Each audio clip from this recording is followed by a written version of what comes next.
Mandar sir, सगळ्यात आधी हे आम्हाला कळालं की विमान उडतात, हेलिकॉप्टर उडतात. इलेक्शनच्या पिरियडमध्ये येणारं हेलिकॉप्टर, मला वाटतं प्रत्येक किंवा एक आड हेलिकॉप्टर तरी तुमचंच असणार आहे.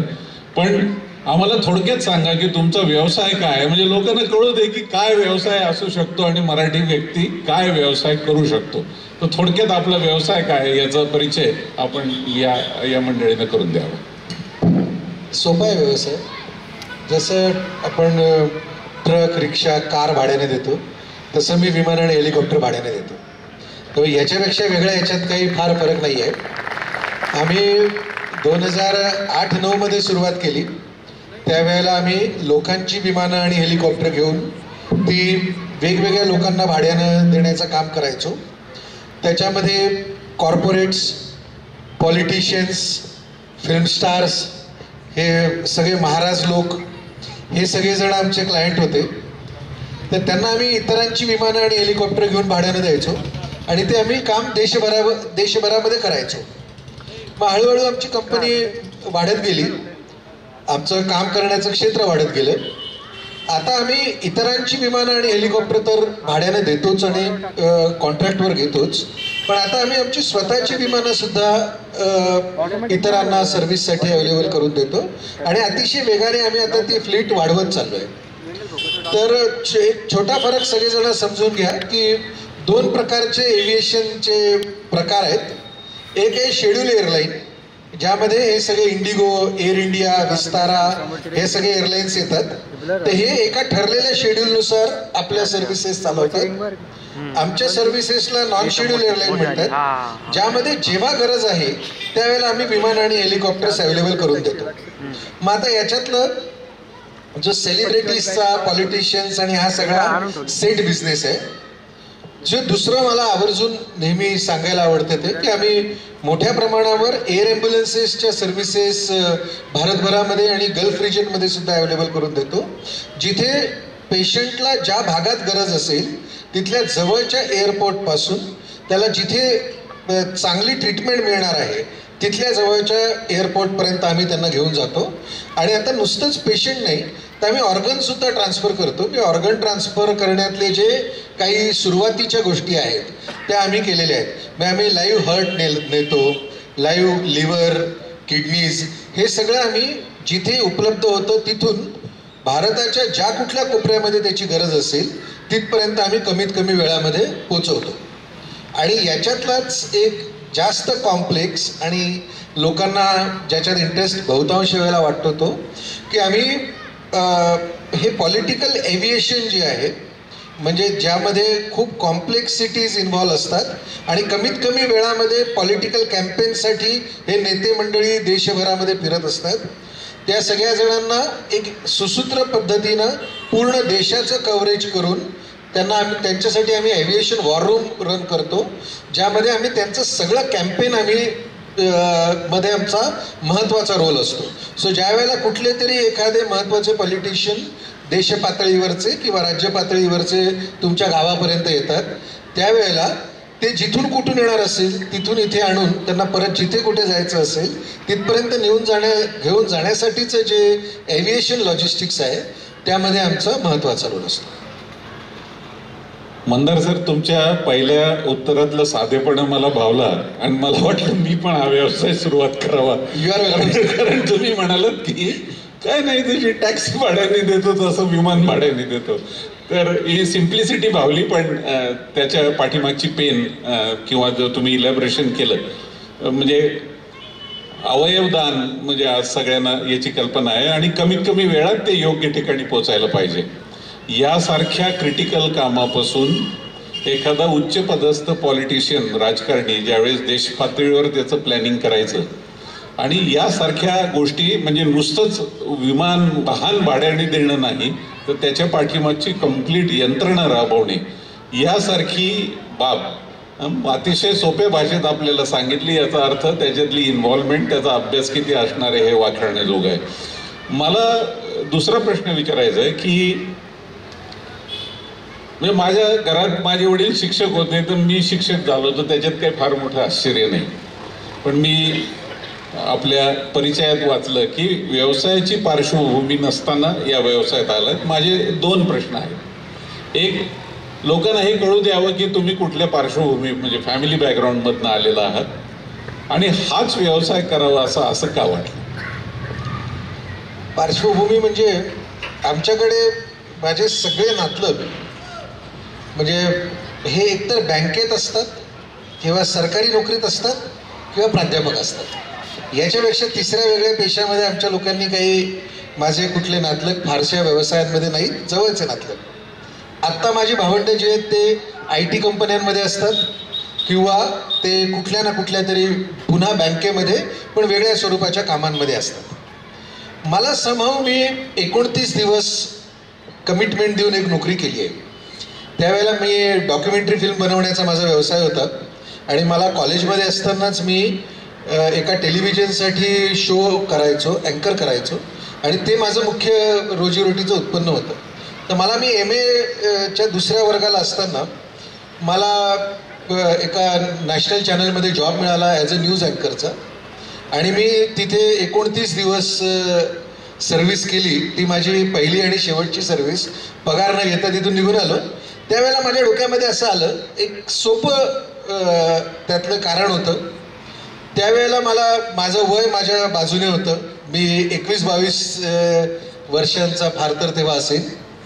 मला तेव्हा असं वाटलं की या वयात जर का आपण रिस्क नाही घेतली व्यवसाय उभी करायची तर आपण काय म्हातारा झाल्यानंतर ही रिस्क घेणार का, हा पहिला मुद्दा. दुसरा मुद्दा असा होता की सुदैवाने आई वडिलांच्या बाजूने एक मध्यमवर्गीय सुरक्षितता मिळाली होती आणि मला असं वाटायला लागलं की अरे आपण म्हणजे माझ्या मनात असं आलं की मध्यमवर्गीय माणसाचं काय असतं, तो पिढ्यानपिढ्या मध्यमवर्गीयच राहतो. म्हणजे माझी पहिली पिढी मध्यमवर्गीय होती, माझी दुसरी पिढी मध्यमवर्गीय आहे, माझी तिसरी पिढी मध्यमवर्गीय आहे. तेव्हा मला कधी कधी असं वाटतं की एक मध्यमवर्गीय लावला ना की पुन्हा त्याच्यातून एक मध्यमवर्गच जन्माला येतो, त्याच्यातनं असं वेगळं काही जन्माला येत नाही. तेव्हा मला असं वाटलं की आता आपण असा चॉईस करू की ज्याच्यात निदान शक्यता तरी श्रीमंत व्हायची असेल आणि समजा श्रीमंत नाही होता आलं आणि अपयश आलं तर निदान आपण गरीब होऊ. म्हणजे आपलं ते एक मध्यम वर्गाचं जे एक विचार करणं आहे ते आपलं तुटेल आणि हे आपल्या सगळ्यांमध्ये असतं. म्हणजे आपण जर डोकवत स्वतःच्या मनामध्ये डोकावून पाहिलं तर आपल्या असं लक्षात येईल की तुम्ही जे व्यवसायाचं विचारलं की मला ना तेव्हा ते फार खटकायचं. आपल्याकडे मराठीमध्ये आपण म्हणतो काय करतो बा मुलगा, नाही तो मुलगा ना बँकेत चिकटला किंवा मुलगा D.Ed केलं आणि शाळेत चिकटला. तर मला असं चिकटून राहण्यामध्ये फारसा इंटरेस्ट नव्हता आणि कोणालाच असू नये असं मला मनापासून वाटत होतं. त्यामुळे पहिले ते ठरवलं की काय वाटेल ते झालं तरी व्यवसाय करायचा. काही दिशा नव्हती, असं काही फार म्हणजे काय खूप उच्च शिक्षण त्यातलं घेतलंय अशी काही परिस्थिती नव्हती. पण एक निश्चय होता आणि नंतर गोष्टी उलगडत गेल्या की व्यवसाय करणाऱ्याला जितकी सुरक्षितता असते तेवढी सर नोकरी करणाऱ्याला नसते. म्हणजे आपण सगळेजण याच्या उलटं ऐकत आलेलो होतो. आपल्याला असं वाटतं की नोकरीत कसं एकदा चिकटलं की मग नंतर रिटायर होईपर्यंत काही आपल्याला कसं सगळं सुरक्षित मिळतं आणि 30 तारखेला आपला पगार येतो. बरोबर आहे.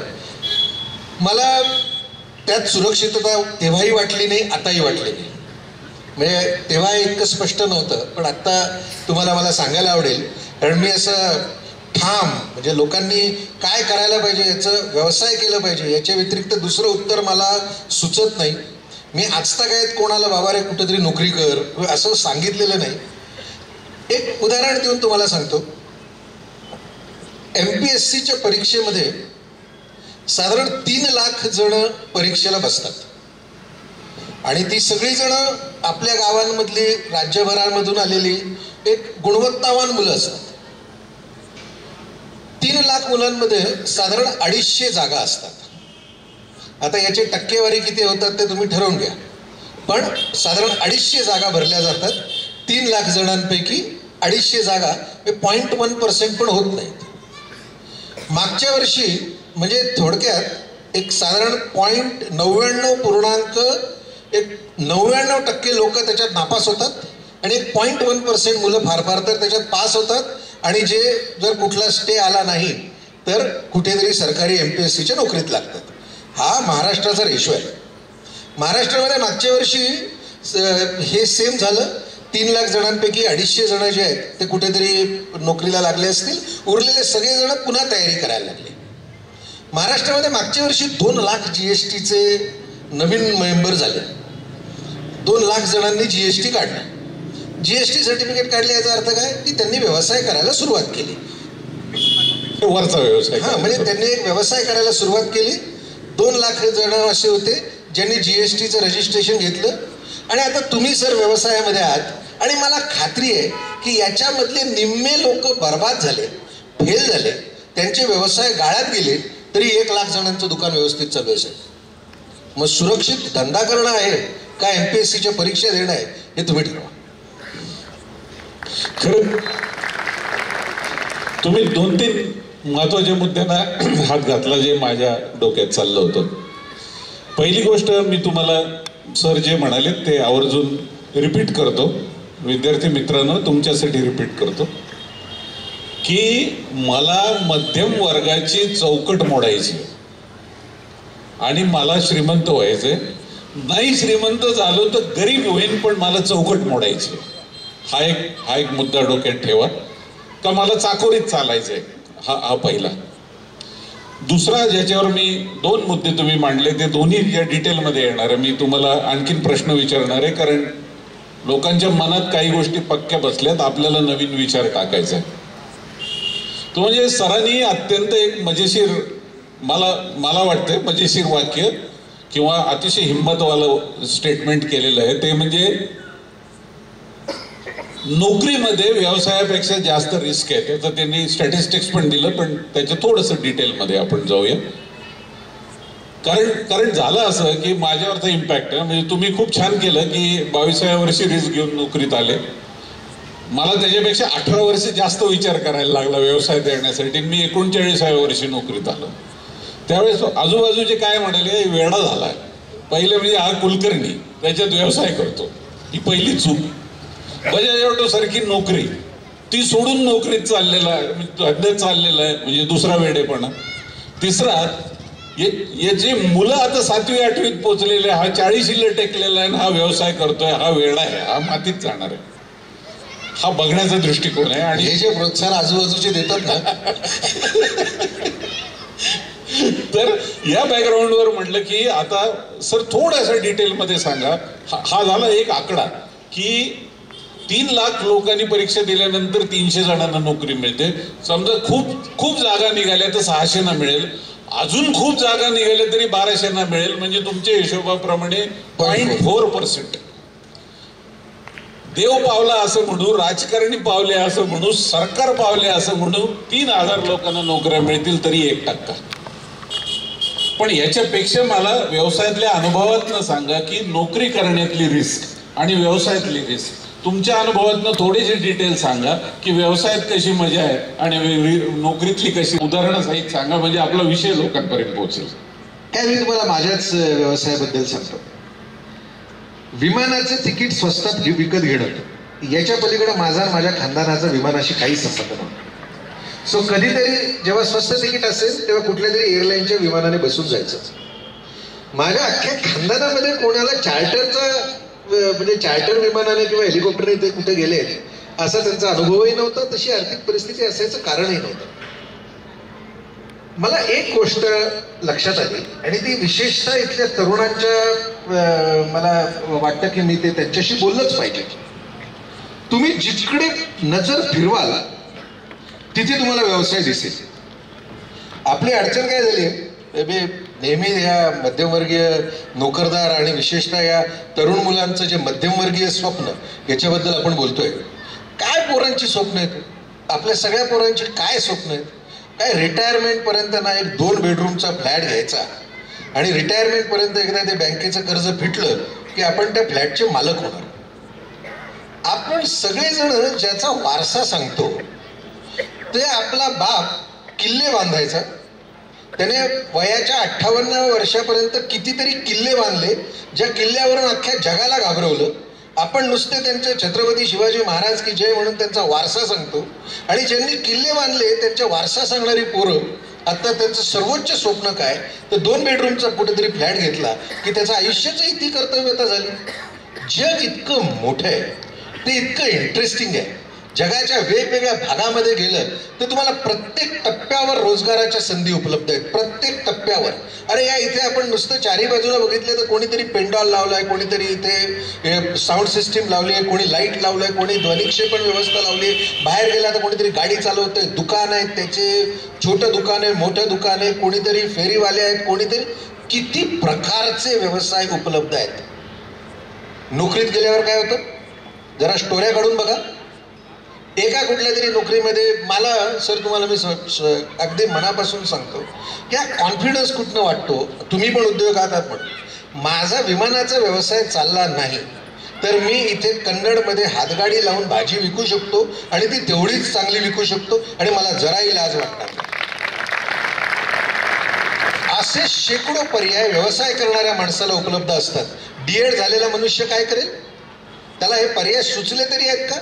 त्याने असं ठरवलंय बाबा काही करायचं, ते काही करून कुठेतरी करून नोकरीला लागायचं. नोकरीला लागल्यानंतर ते नोकरी सांभाळून ठेवायची. चुकून जर ती नोकरी गेली, काय केलं असतं नोकरी करणाऱ्या लोकांनी जर हा लॉकडाऊन असाच राहिला असता तर? मी खात्रीने सांगतो की यातल्या निम्म्या जणांच्या झोपा उडालेल्या होत्या. त्यांना वाटत होतं उद्या पगार आला नाही तर काय करायचं.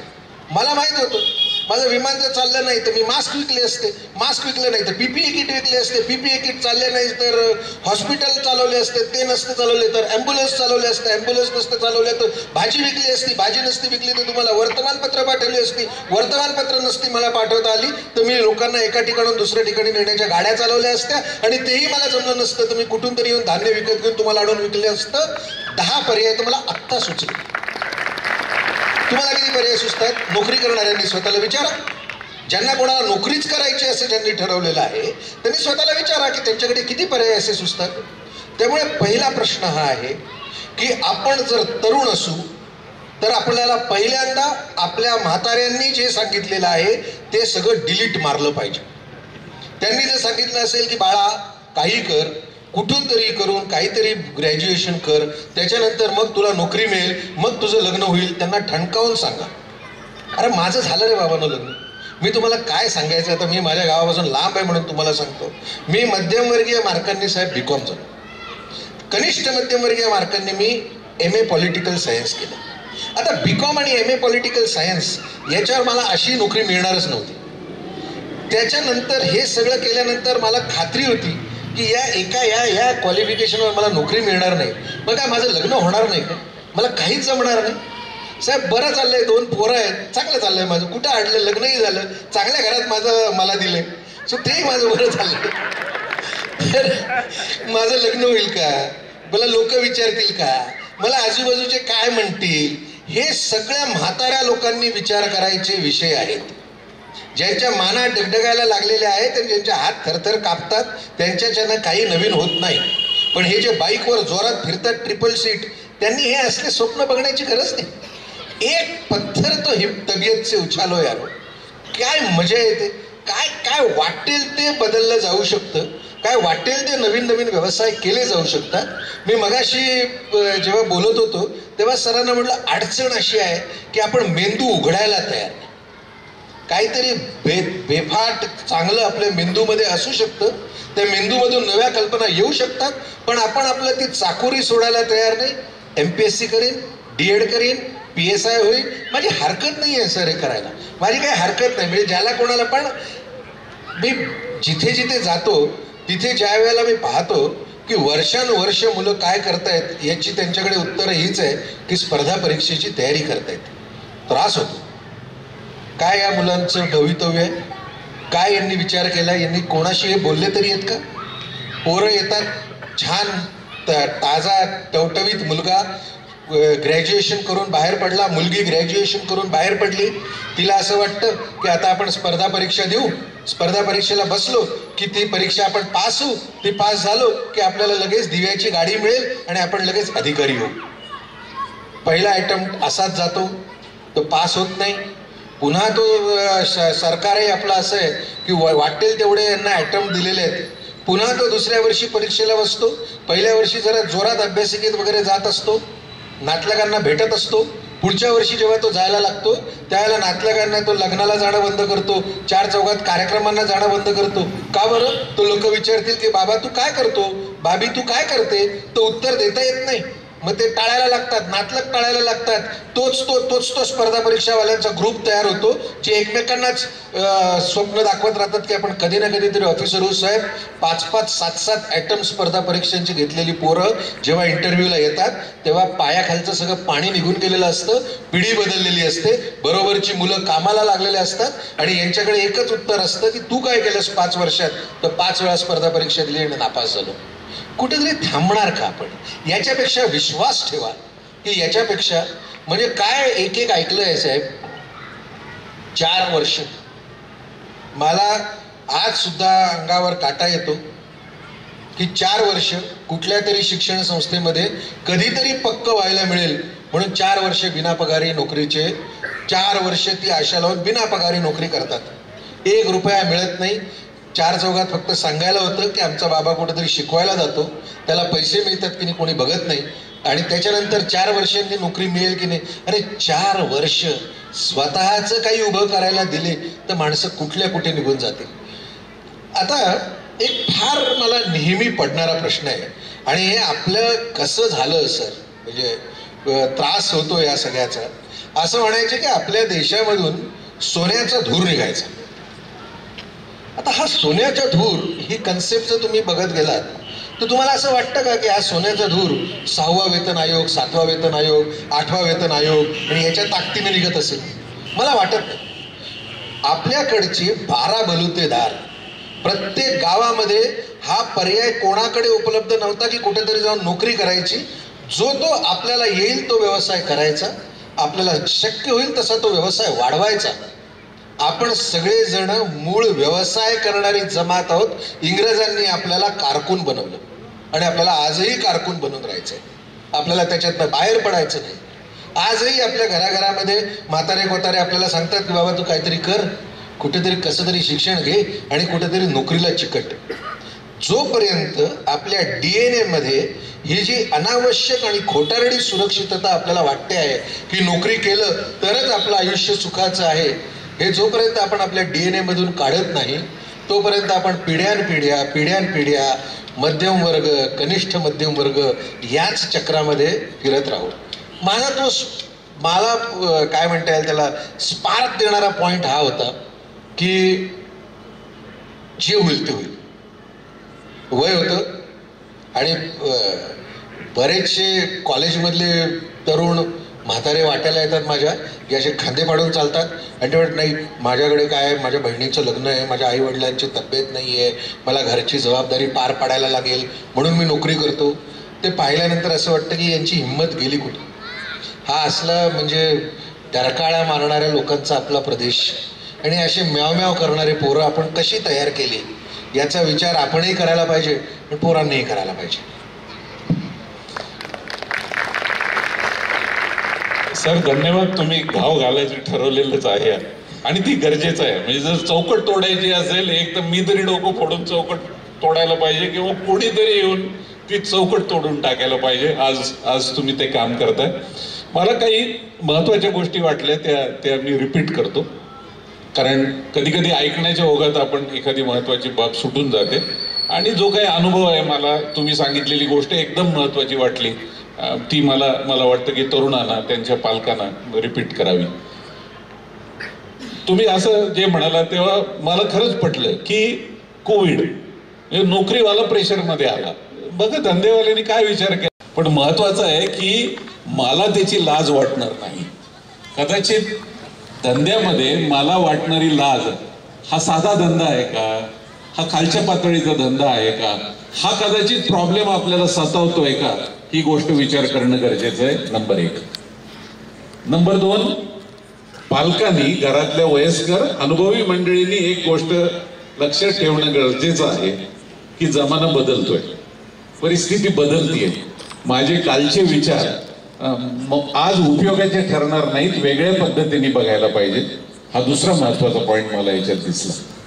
सर तुम्ही तिसरा जो महत्वाचा पॉइंट सांगितला मी दोनदा रिपीट केला, मी म्हणजे खरंच धन्यवाद देतो की 3 लाख पोरं परीक्षा देणार आणि 3,000 लोकांना नोकरी मिळणार आणि मी त्याच्याकरता माझी 5-5 वर्ष वाया घालवणार. सर उमेद वाया घालवणार, समाजापासून लपून बसणार.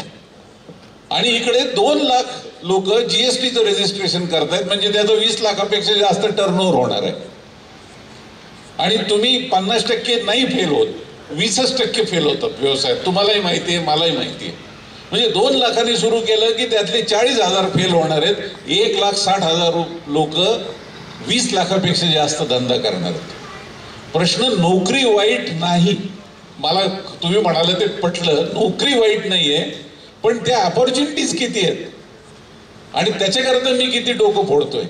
म्हणजे 3,000 नोकऱ्या आणि 1,60,000 बिझनेसेस, मी बघायचं कुणीकडे, हा त्यातला महत्वाचा मुद्दा आहे. आणि मी मनपूर्वक धन्यवाद देतो की हा वेगळा विचार मांडला. आणि सगळ्यात महत्वाचं कदाचित वयस्करांना, म्हणजे पालकांना, आजोबांना, वडिलांना मी सांगू इच्छितो, खरं तो थँक्यू, तुम्ही खूप वेगळा पर्स्पेक्टिव्ह दिला. 12 बलुतेदारी असताना आम्ही व्यावसायिक होतो. मी रिपीट करतो, मी पुन्हा सांगतो, तुमचंच वाक्य सांगतो की 12 बलुतेदारी असताना आम्ही व्यावसायिक होतो. इंग्रजांनी आम्हाला नोकरीची सवय लागली. कदाचित आपल्याला कालचं नाही परवाचं आठवायचंय आणि पुन्हा एकदा व्यावसायिक व्हायचं. तर मी पुढचा प्रश्न घेतो, तो म्हणजे हे सगळं ठीक आहे की ते सरकारी नोकरी, मग ती पेन्शन, मग तो कन्व्हिनियन्स आणि त्या सुट्ट्या आणि मग अजून काही प्रलोभनं असतील, ते मला आकर्षित करत असतील, पण ती फार कमी लोकांना अवेलेबल आहेत. मला सांगा, या विचारापासनं एकदा एकाचं भाषण ऐकलं म्हणून मी काय बदलणार नाही, मी माझ्या मुलाला बदलवणार नाही. त्याला म्हणणार नाही तरी बरं आहे, तर तहसीलदार चांगलं आहे, नाही झालं तर निदान तलाठी तरी चांगलं आहे, नाही झालं तर क्लार्क तरी चांगला आहे, हे मनात बसणार. मी वेगळा विचार करायचा कसा सुरुवात करू, कशा विचारानं माझ्या कुटुंबात हा बदल घडवून आणू, थोडंसं मार्गदर्शन करा. मला पालकांकडनं आशा कमी आहे, मला मुलांकडनं आशा नेहमीच वाटते, मला तरुणांकडनं नेहमीच आशा वाटते. ते काहीतरी बदलू शकतात, स्वतःलाही बदलू शकतात आणि ते समजावूनही सांगू शकतात. मी ज्या वारंवार मेंदू उघडायची गोष्ट बोलतोय ना, तुम्हाला मी गंमत सांगतो. लॉकडाऊनमध्ये नांदेडच्या एका महाविद्यालयाने माझा ऑनलाईन विद्यार्थ्यांशी बोलायला लावलं. ते लॉकडाऊन जेव्हा लागलं होतं त्याच्या अगदी पहिले 15-20 दिवसामधले एक आमचा विश्वाधार देशमुख म्हणून मित्र आहे, जो प्राध्यापक असूनही अतिशय सक्रिय आहे. तर त्याने गोळा केले सगळी मुलं आणि ऑनलाईन माझ्यासमोर एक महाविद्यालयातली कॉमर्स आणि आर्ट्सची 1000 मुलं होती आणि आम्ही गप्पा मारत होतो, एकमेकांशी बोलत होतो. मी बोलता बोलता त्यांना असं म्हटलं अरे तुम्ही MA आर्ट, काय पॉलिटिकल सायन्स, कॉमर्स जे काय करत असेल ते करत असाल, पण म्हटलं आत्ता ज्या वेळेला सगळी जहाजं बंद आहेत, इम्पोर्ट आपला सगळा बंद आहे, त्यावेळेला, आणि मी नांदेडचं उदाहरण सांगतोय मुद्दाम, म्हटलं त्यावेळेला मी पेपरमध्ये बातमी वाचली की आपल्या देशामध्ये मास्कचा तुटवडा आहे. अचानक एवढ्या मास्कची गरज आहे आणि आपल्या देशामध्ये मास्क अजिबात मिळत नाही आहेत.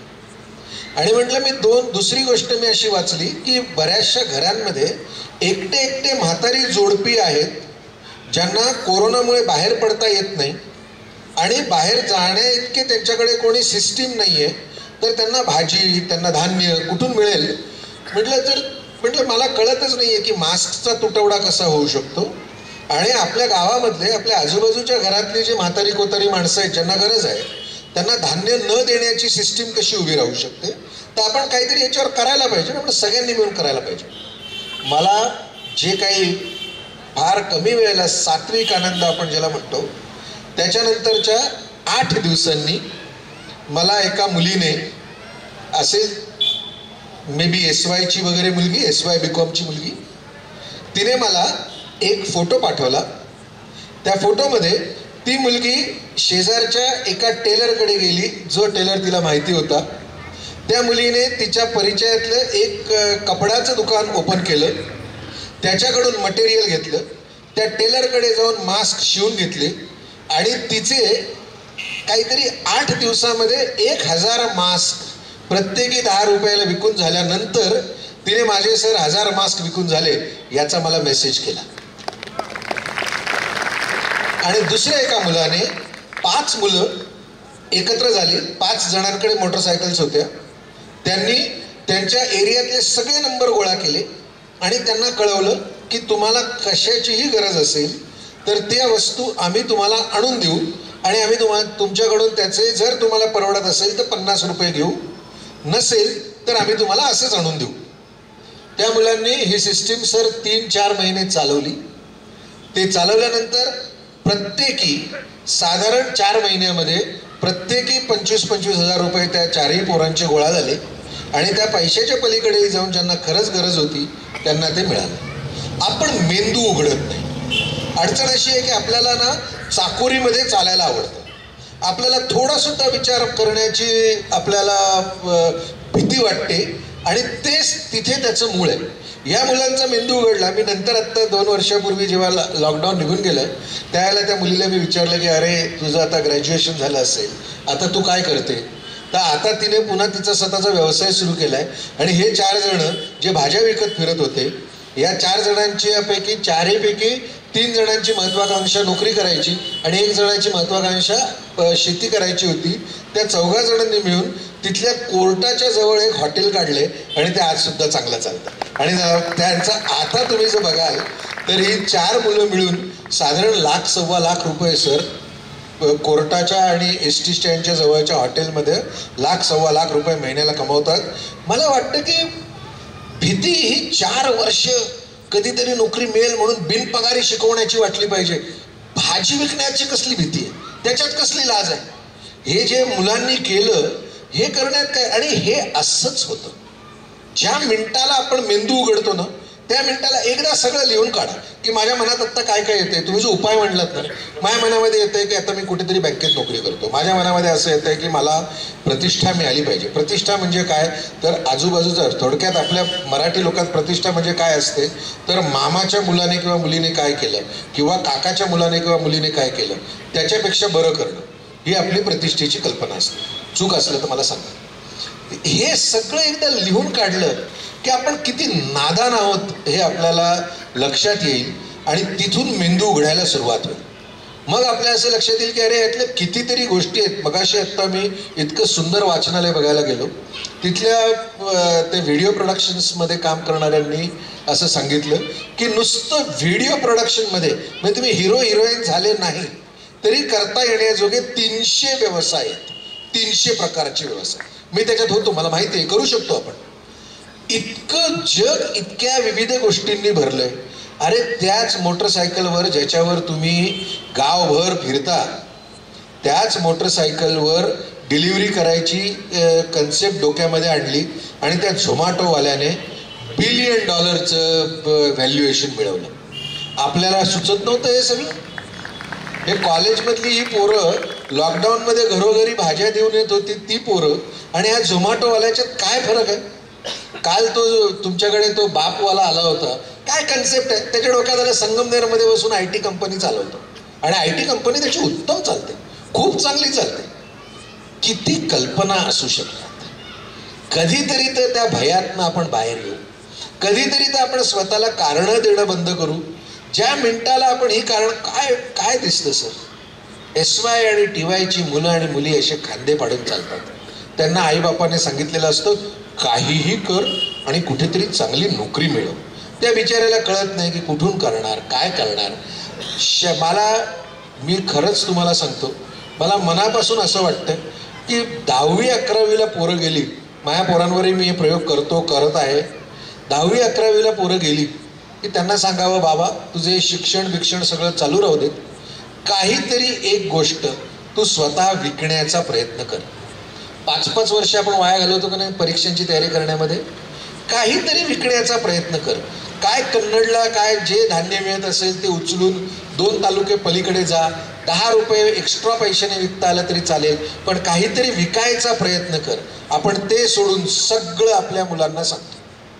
आपण त्याला सांगतो की इंग्लिश शिक, तुला चांगलं इंग्लिश बोलता यायला पाहिजे. मग असे म्हणून हे छोटे प्रयत्न जर आपण करा, तुम्ही इथे जे बसलेले आहात ना, ते उद्यापासून आपल्या अडचण काय माहितीये, आपल्याला 4-4 वर्ष बिनपगारी कोणाकडे तरी नोकरीची आस लावून काम करण्याची लाज वाटत नाही, पण आपल्याला रस्त्यावर भाजी विकायची लाज वाटते. आपल्याला फुकट रिकामं बसून टाइमपास करायची लाज वाटत नाही, आपल्याला बेरोजगार असण्याची लाज वाटत नाही, पण आपल्याला जर कुठला तरी छोटंसं दुकान चालवायला सांगितलं तर तिथे आपला अहंकार आड येतो. इतके आपण बिना उपयोगाचं झालेले आहोत. ज्या मिनिटाला असं तो आक्रोड फोडतात ना, तसा मेंदू उघडू ना, तेव्हा असं लक्षात येईल की अरे अख्खा जगभरामध्ये कॅपिटलचा पाऊस पडलाय. कुठला चायना, कुठले बारीक बारीक देश, त्या चायनाच्या अजून ते छोटे छोटे तिकडचे देश, त्यांच्याकडे काही नाही बिचाऱ्यांकडे, तरी काहीतरी इलेक्ट्रॉनिक्समध्ये बनवतात, काहीतरी सर्व्हिस इंडस्ट्रीमध्ये करतात, काहीतरी बनवतात आणि विकून येतात. आणि आपण मात्र एकमेकांचे चेहरे बघत फक्त बसत राहतो आणि म्हणतो की मला कधी ना कधीतरी संधी मिळेल आणि मी नोकरी करेन. ज्या दिवशी मेंदू उघडेल त्या दिवशी आपण काय चुका करतो आहे ते आपल्या सगळ्यांच्या लक्षात येईल आणि आपण काहीतरी बरं करू शकू. धन्यवाद. मला वाटतं 2-3 महत्त्वाचे मुद्दे आपण लक्षात ठेवायला पाहिजे. एक म्हणजे जी आपल्याला लाजेची खोटी संकल्पना आहे त्यातनं बाहेर यायला पाहिजे. म्हणजे भाजी विकणं हे कमीपणाचं आणि क्लार्क म्हणून नोकरी करणं हे मोठेपणाचं असल्या कुठल्या तरी ज्या संकल्पना आहेत त्याच्यातनं आपल्याला बाहेर येणं गरजेचं आहे. आणि मला वाटतं तुम्ही 5दा सांगितलं, याचा अर्थ त्याच्यात काहीतरी महत्त्वाचं असणार आहे की मेंदू उघडायला पाहिजे. जो बंद करून ठेवलेला आहे म्हणजे वेगळ्या वेगळ्या पद्धतीने विचार. उदाहरण सांगतो, मला तुम्ही याच्या आधी सांगितलंय, तुम्हाला सांगितल्याशिवाय राहत नाही. मी जेव्हा डॉक्युमेंटरी फिल्मचा धंदा करायचो तेव्हा मी एका जव्हार नावाच्या आदिवासी भागामध्ये गेलो होतो. तिथे आम्हाला काही डॉक्युमेंटरी बनवायची होती. तिथे मी ते एक मला सांगितलं की एक आदिवासी कलाकार आहे आणि त्याचे तुम्ही इंटरव्ह्यू करा, त्याचं शूटिंग करा, तर त्याच्या घरी जा. त्याच्या घरी गेलो. त्याच्या घरी गेल्यानंतर मी बघितलं तर जसं आदिवासी असतात तसाच टॉवेल गुंडाळलेला, वरून पूर्ण उघडा, अशा एका माणसाने दरवाजा उघडला. मला म्हणे या या या बसा. त्याचं छोटं बिचाऱ्याचं खोपटं होतं. या म्हणे बसा, मी आतून पाणी घेऊन येतो. त्याचे जे काय स्टूल बिल होतं त्याच्यावर मी बसलो. मी बघतो तर त्याच्या भिंतीवर त्याने त्याचा पासपोर्ट फ्रेम करून लावलेला होता. पासपोर्ट. आणि मला ते आश्चर्य वाटलं, रे पासपोर्ट असं काय लावलाय. आणि बघतो तर त्या पासपोर्टवर शिक्के बिक्के मारलेले होते. म्हणजे 2-4 देशात भाऊ जाऊन आलेला होता. त्याला मराठी येत नाही, इंग्रजीचा पत्ता नाही, हिंदीचा पत्ता नाही, लाजरा बुजरा माणूस, पण तो जाऊन आलेला होता. तर तो काय करायचा, झाडाच्या सालींपासनं काहीतरी त्याने टेक्निक होतं त्यांचं, त्या साली काढायचा आणि त्याचे मुखवटे बनवायचा. आणि ते मुखवटे तो इतके सुंदर बनवायचा म्हणून त्याला कुठल्या आदिवासी डिपार्टमेंटवाले जे आहेत ते त्याला आमच्याकडचा कलाकार म्हणून त्याला परदेशात घेऊन गेले. मी बघितलं तर त्याचा एक बर्मिंगहॅम पॅलेसमध्ये तो राणीबरोबर काहीतरी बोलतोय असा त्याचा फोटो होता. जरा कपडे बिपडे घालून, भारताचा मागे मोठा नका हे भारताचा झेंडा, आणि त्याच्यापुढे हा आमचा जव्हारचा वीर इंग्लंडच्या राणीशी काहीतरी बोलतोय. आता माझ्या त्या समोर तो सदैव होता, त्याला धड मराठी बोलता येत नाही. तेव्हा मला फार उत्सुकता वाटली. त्याला म्हटलं, अरे तू इंग्लंडच्या राणीशी काय बोललास आणि कसं काय बोललास इंग्लंडच्या राणीशी. त्याला तुला इंग्लिश येतं का. तो म्हणे नाही साहेब मला इंग्लिश काय मला येत नाही, पण म्हणे मला ना त्या अधिकाऱ्यांनी असं शिकवलं होतं की आपले मुखवटे जे आहेत ते मुखवटे असे भिंतीवर मांडून ठेवायचे आणि कोणीही विचारलं हाऊ मच की आपण सांगायचं 5 पाऊंड्स. तर म्हणे मला राणीने विचारलं हाऊ मच, मी राणीला सांगितलं 5 पाऊंड्स. तिने 5 पाऊंड्स दिले, मी तिला माझा मुखवटा दिला. मला आता एक गोष्ट सांगा की समोरच्याने हाऊ मच विचारलं की 5 पाऊंड्स सांगता येणं, याच्या पलीकडे धंदा काय असतो आणि याच्या पलीकडे आपल्याला इंग्रजी कशाला लागते. म्हणजे माझ्याकडे इंटरव्ह्यूला मुलं येतात, चांगले इंजिनियर झालेली मुलं ग्रामीण भागातनं, आणि आपलाच प्रॉब्लेम नाही आहे, देशभरातल्या ग्रामीण भागातनं मुलं येतात.